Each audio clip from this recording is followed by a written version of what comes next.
एक कब्रिस्तान की कहानी 16 साल के इकबाल की है। इकबाल अपने अब्बू के साथ रहता था और उसके अब्बू किसी बीमारी के कारण चल नहीं सकते थे। वह कम उम्र में ही बाहर जाने लगा और लोगों के जूते पॉलिश करके पैसे कमाने लगा। वह अपना और अपने अब्बू का पेट भरने के लिए पैसे कमाता था। उसके अब्बू की बीमारी इतनी बढ़ गई थी कि कुछ दिनों में ही उनकी मौत हो गई। उस लड़के के पास इतने पैसे भी नहीं थे कि वह अपने अब्बू का अंतिम संस्कार अच्छे से कर सके। उसने जैसे तैसे करके अपने अब्बू को कब्रिस्तान में दफनाया।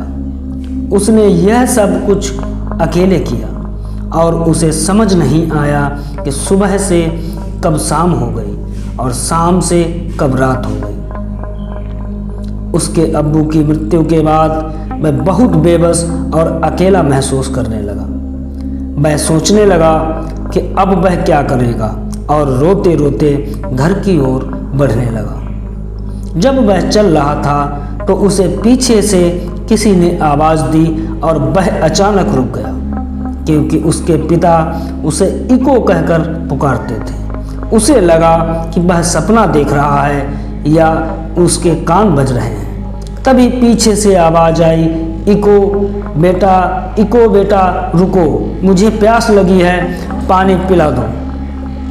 वह तुरंत पीछे मुड़ा और अब्बू अब्बू पुकारने लगा, लेकिन पीछे कोई भी नहीं था। वह फिर अब्बू अब्बू चिल्लाने लगा, लेकिन सामने से कोई जवाब नहीं आया। फिर इकबाल को समझ में आया कि वह अपने अब्बू को बहुत मिस कर रहा है। फिर वह अपना मन पक्का करके वापस जाने लगा। तब उसे अचंभित होना पड़ा। कब्रिस्तान का गेट जो कुछ देर पहले खुला था अब वो बंद हो गया था। शायद किसी ने ताला लगाकर बंद कर दिया होगा। हालांकि कब्रिस्तान